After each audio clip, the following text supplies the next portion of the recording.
Hello and welcome to episode 52, a full deck of cards of Cybeats Powerhouse Perspectives. I'm Chris Blask. I'm the Vice President of Strategy with Cybeats, where we think about supply chain security an awful lot, right? And with each of these episodes, we talk with folks like Andy, and I'll introduce in half a second, about how transparency has worked in our careers, where we've been, where we are right now, and where we're going. So, Andy, thank you so much for joining me today. How are you? I'm doing great.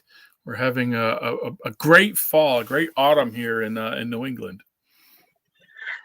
It's a nice one. Well, actually, it's been we have a whole week of windy stuff. I have the boats in Biscayne Bay tucked up in on the leeward side of some mangroves, talking to you and charging batteries. And thanking Starlink and SpaceX for keeping my comms up. So you've been doing this stuff. You and I have known each other an awful long time, right? And as we were saying in the green room, shout out to the Cyber Senate, for keeping us in forums to talk together. And you look all the way back, right? You're a young guy starting out in things, focusing on, so you work, Schneider Electric. What is your actual title at the moment? I kind of made it generic because I do a lot of things. So I'm just Vice President of Cybersecurity, but I'm focusing on a lot of medium, long range topics right now, which sort of brings a lot of long career to a head, which experiences and work I've done. Now, how do we focus looking forward? So I think it plays well with the topic, the transparency topic that you want to talk about. Well, yeah, and it's just an hour or so ago, maybe 2 hours ago, in a conversation with somebody you would recognize in their team of folks, much to your point what you just said. So at the end of it, I'm thinking, okay, I got two conversations to follow up with this. One is 2 to 4 quarters, the other one's 2 to 4 years. Yeah, that medium to longer term, because things are unrolling at different rates. I like to distinguish between budget cycles. As an OEM, as a vendor, even as an asset owner, things happen in budget cycles. Things are talked about, or strategies exist that span budget cycles. So 2 to 4 quarters, that's a budget cycle. Right, and 2 to 4 years is a planning cycle. Right, some things, even inside the kind of companies we work with, much less the companies we serve, is massive, building massive infrastructure and so forth. 2 to 4 years is Wednesday, right? Yeah. You have to be planning for that endpoint before you start, because it takes that long to get there. This OT, this ICS industry, it moves at a different pace. I don't want to say it moves glacially slow, but operational technology, once it's in place and it's working and companies are profitable from it, they want to see an ROI. And it means they're not going to be upsetting those plants and shutting them down for upgrade purposes unless they've reached the end of that investment, unless the ROI is being affected. Well, I love a challenge anyways, right? And as I've said in the IT cybersecurity world a million times, I love OT because it forces you to make a better argument, for lots of reasons, but for those, operational fiscal reasons as well, the kind of people in the culture, right? You're not going to be that person who said, yeah, you don't have to worry about that fitting that much, right? Yeah. When the factory burns down or the ship sinks or whatnot, right? You get through, right?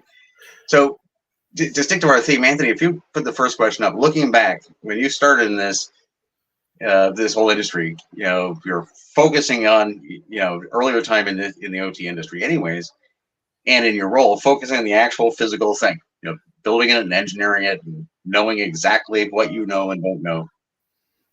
And our topic of transparency and so forth, was there another way to do it, basically, right? How well did that function? What's your thoughts on that part of it? So if you're asking me to look back in time, I'm going to tell you a little story.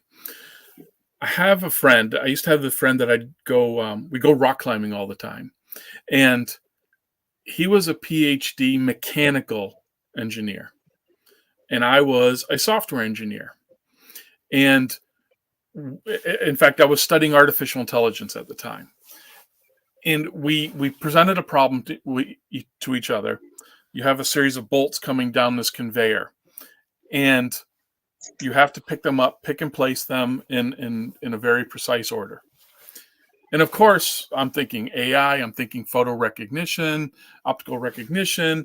I'm building this very complex system in my head about how it would do it. It would do it very reliably. And the mechanical engineer said I would drop them into this little tray that's kind of shaped like egg carton, and I would shake them, and all the bolts would stand up, and then you would just be able to pick them and go from there. He had a 10-cent solution, I had a $10 million solution to solve the same problem. So when you ask, was there another way to do it? Yes, there's always another way to do it. There is always another way to do it. It's what drives innovation today. There's another way to do it. So that's how I'm going to answer. Well, hey, so, and on that, taking that story and the time since, between then and now, right? It's a great lesson to learn early in your career. And it's that, the communication between the different disciplines, right? Mechanical engineer and an AI engineer. Who's going to have the right answer? Don't know, don't care. I just know that if they can both agree on it, that's way better than if I got it from either one. Right. And now we live in this complex world where everything's connected, the internet, and blah, blah, blah, and everything from the population to the amount of information, the amount of devices, right? I love the collector, right? If you collect a lot of things, I've had this friend here in Florida who's almost a hoarder, but everything was so orderly, and like around his television, his whole entertainment was a California grapes collection, little figurines. And we got into talking about this, how 300 years ago, you couldn't be a collector. There weren't that many things. But in our lifetime, in our careers, it used to be a PLC, a programmable logic controller in a electric utility substation that sits there for 37 years, and that's your bit of tech. Now we have IoT everything. Yeah. Is it harder or better? Is clarity and transparency, to do the job or, run the infrastructure better or worse now? If Anthony, question number 2, if you would. Yeah. Or is it too messy now, or is it better? So it's both. It's both. It all depends on your point of view. And I'll take the positive answer first. If you're a business and you're trying to drive efficiency into your organization, you need information to drive that efficiency.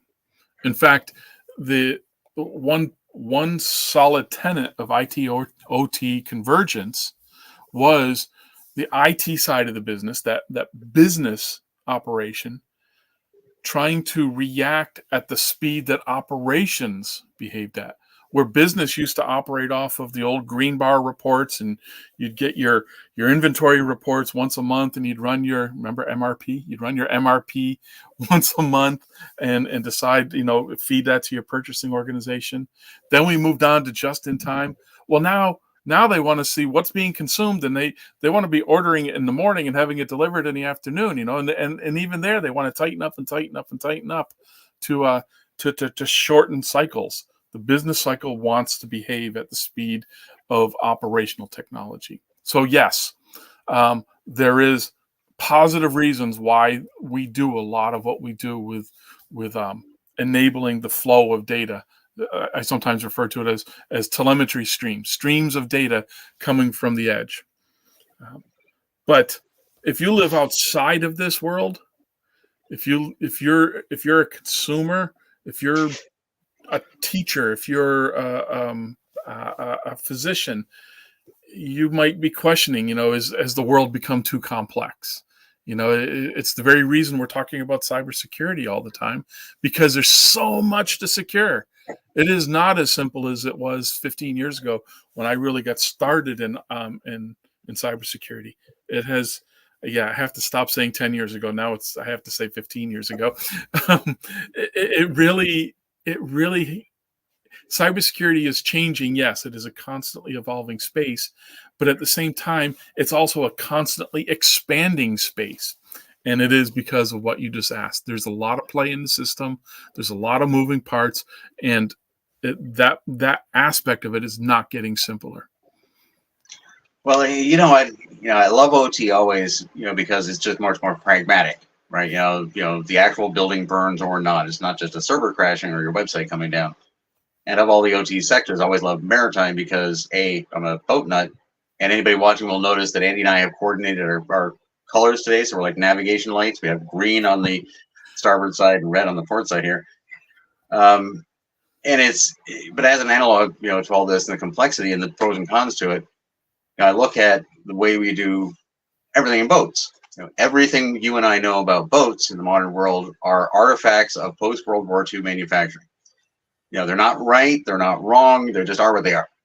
But it's another of these transitional periods where you can look around and say, instead of spending $150,000 to put one data buoy out to get one point of data at a public sector government level, how about if every boat is just smart and just gathers data everywhere it goes?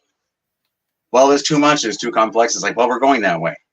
Crowdsourcing. Automated vehicles are sensor platforms already. They have to be. Yeah. No, I subscribed.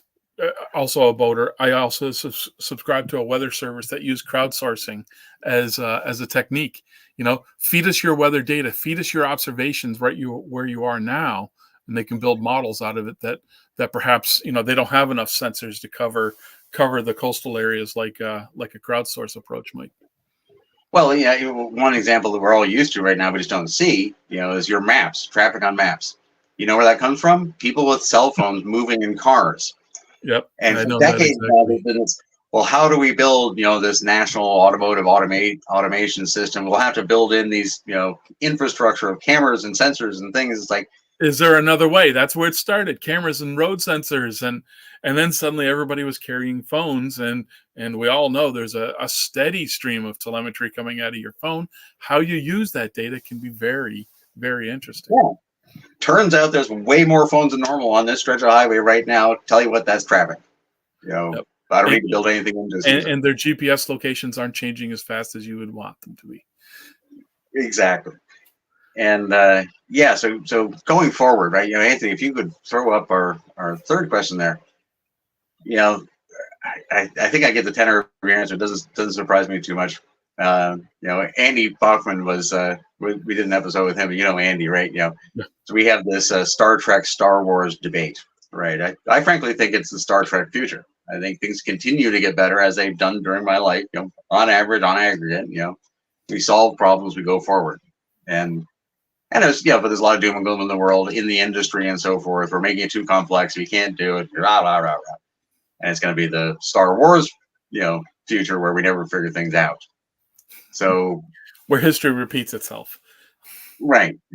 Like as if nobody had knew how to read. And history doesn't repeat itself. It rhymes, right? But it doesn't. History's too short to really have repeated yet at all. So where are we going? Is it getting better?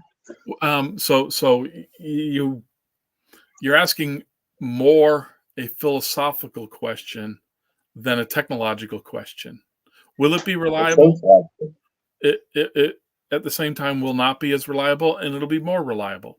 We will make mistakes. We will learn from those mistakes. We will apply those lessons, and we will make it more reliable. And then new disruptive technology will emerge. So we'll incrementally innovate, and it'll become more and more reliable. And then new disruptive technology will emerge, and suddenly it'll be different. We're in the midst of a technological change right now, where the edge is evolving from dedicated, specific platforms to more generic platforms that can take on multiple tasks, like the phone example we were just discussing. Talk about a classic edge example. And with this evolution, that change will drive different consumption of that data, different consumers of that data, different interpretations of that data, different interpretations of or uses of that technology, and it'll be abused at first. And what will rise up? Privacy laws to protect us from exposing too much information to the wrong people or for misuse. And then once we have privacy laws in place, then AI will emerge on top of that data and start to interpret it where between the cracks of privacy protections or something else, AI will be able to apply logic reasoning faster than humans can do to larger amounts of data, more data than we can imagine. And what's going to happen then? We're going to make mistakes with AI, and what will rise up? Regulations and standards and protections will be put in place, and it'll become more reliable and more trustworthy over time. But we're going to make mistakes with AI right off the bat. Well, honestly, I have a frankly utopian perspective of this, and it's not because I like bunny rabbits. It's a sort of this is where I get this whole inevitability curve thing from, right? Well, you're a Star Trek guy, I can tell. Why are these things inevitable, right? Because every time we forecast doom and gloom, what we forget are people. And people don't actually like that when it actually starts happening to them. We'll just tend to, on average, lean away from it. And you find yourself in a whole new world, generationally. Technology may change, but human nature doesn't. Right. And I think right now in the supply chain world, in the cybersecurity world, which is so much about supply chain these days, is to me, it's just like threat intelligence. It's, again, transparency. Are we going to talk to each other fast enough, faster than the threat, so we can actually do things with it, or are we going to not do that? Well, we don't want to because talking is hard. Okay, don't do that. See how that works out. I think Darwin will take care of this. Talking is hard, but then technology will rise and we'll automate that talking. We'll automate the extraction of that data and the positive use of that data, and we'll protect it. We'll make mistakes. We'll correct those mistakes. And we'll get better at it. And overall, over time, it is being done for the greater good. And I think we can almost see the pieces of it now. I think I want my AI, reading all the policies, all the contracts and laws and regulations and so forth around me as I go through life on a moment by moment basis. Right. Here's a good example. So if you sail the Florida intracoastal, in the Upper Keys, from Key Largo and so forth, the Everglades National Park has a Google Earth plugin. You can load on your phone or your device or whatever, and it will show you where you are, down to the inch, because there's zones. You can't use a gas motor. There's Right. Only electric motors, small electric motors, zones. Environmental protections. Right. And elsewhere, you have to actually sit there and Google like crazy, try to find a PDF or a map or something, what exactly is you're about to sail into. And just from a maritime operations perspective, that's going to get automated. I'm going to automate some of it, with my own electric boat company. But nothing on Earth would stop it because the data is there, and with AI, you could actually read all the contracts. So, in the whole supply chain thing, I think the contracts between your company, a big OEM, and your suppliers and their suppliers will be available to anybody who should have the right to see them in much less time as it took me to say that, instead of having to send an email to someone and say, hey, could you please check the policy 5 steps away from you, right? So I would take that one step further. There should be transparency in what you just said, but then there should be ability to act on the data now that you have that transparency. And that's where automation comes in. And that's where it'll be used both for good and for bad. And where that reliability, those protections that we talk about have to come to play. Because the inevitability is that data has to be exposed, for the good of everybody. It has to be exposed. The contents of software, the contents of hardware needs to be exposed so that people can make informed decisions about how to proceed forward. And we need that transparency. We just have to do it in a reliable fashion, a safe, secure, reliable fashion. Right. And again, it's one of the reasons I like cybersecurity writ large, because it's a very practical, pragmatic. You can't survive in this industry very long unless you get results. Yeah. And again, OT is even better. And then folks, frankly, like you, right? These rock solid folks I know who, these are high risk environments. I'm an electric boat, bopping around like a crazy pirate, and you have a more conservative approach to life. However, you stake your career on doing work that will blow people up or not, right? And that requires a level of honesty and transparency at the personal and professional level. Right? A level of attention, a level of responsibility, right? One of the things I like about cybersecurity, it is one of the, as you think about products that are in the field being used for whatever purposes, OT purposes or whatever, automotive, aviation, it's one of the few spaces, cybersecurity, where things keep evolving. There's always something new to be paying attention to. Other places, regulatory compliance, regulations are always changing. Environmental impacts, as you just mentioned with your Google Earth example, where you have to, where as we become more and more aware of our environment and what's affecting it, there are constraints we're building around how we interact with our environment. And so when you think of products that span 10, 20 years in lifespan, which is the pace that OT works at, you have to, there's no way I can anticipate today, building a product today that will be prepared for what cybersecurity presents in 15 years. No way. So that transparency has to be in there to say, for everybody to be able to say, we have to address something. Something has changed in the world. A new technique of exploit has emerged, and we see we're exposed, and we need to do something about that. And it's this data that will allow that kind of informed decision to take place. Yep. Those three factors are things that we always have to be challenging ourselves with as an OEM, as a vendor, or even as a consumer. We have to recognize that when we put a system in place, put a solution in place, it is for a long time. And can we build that agility in there to anticipate and react to these future needs where we have those factors I just mentioned constantly evolving. Right, and this is again where for the OT space writ large has so many things to teach IT and the rest of us, right? Because when you were literally building that machine, it may be there for decades. You will literally build a little metal box on the side of it where all the information is for people you may not live to meet, but are going to suddenly need to look back and see exactly what you did and why you did it and how this bloody thing is put together, right? Right. So better processes for communications and I joking about this on one of the working group calls today that one of our big problems in IT is we hate writing anything down. Documentation, just putting notes in the code, just a comment. It's just too much bloody work. Whereas in infrastructure and OT, it's like you're actually pretty good at this. We can learn from that. In my earlier days, when I used to write a lot more code, we used to say it's self-documenting code. It's obvious what it does. Why do we need to document it? Yeah, that's right. Anybody like me who understands every bit of it, can just see how it works. Yeah. I did have one engineer, one of my brightest engineers that ever worked for me at one point.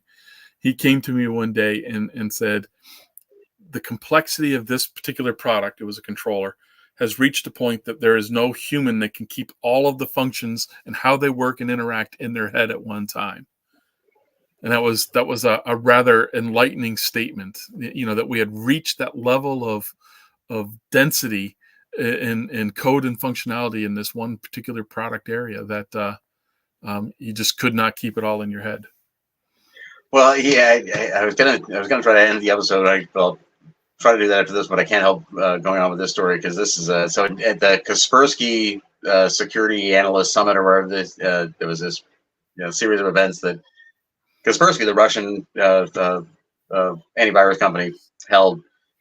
And I voted folks like Andy and I to, and I went to this one in Tenerife off the coast of Casablanca, and this volcanic island where this Russian crypto billionaire is getting, 200 of the best cybersecurity people drunk out of their minds in a controlled environment for a couple of days, and again, why not, right? And at that event, I met a guy who had formerly worked at Intel or Microsoft, anyways, but his job was to check the microcode on the chip, for security.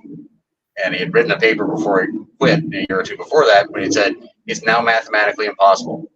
There's no point actually doing this way anymore. It's just there's too big, and can't be done. Yeah. But you go on. So just to your kind of point, you're like, look, I know what I'm doing. I don't really know Eugene Kaspersky. I've met him. But I understand the complexity of things, and I'm no more at risk there than we are using those chips that we can't really figure out. Right. Well, that's why we have layers of cybersecurity. That's why we build layers of defense, because there are some parts of the system that can just be too complex.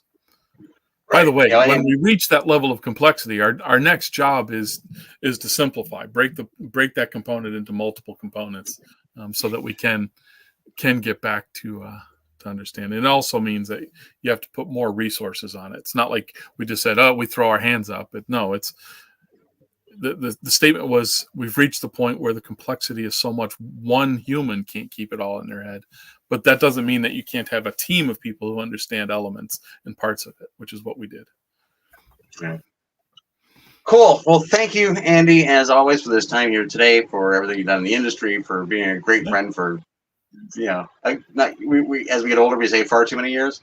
I like to turn it the other way. This is awesome. This long, really, right? That's a check mark by itself. All right. Thank you. Well, good luck getting through the winter with your boating, and I'll talk to you soon. All right. Thank you, folks.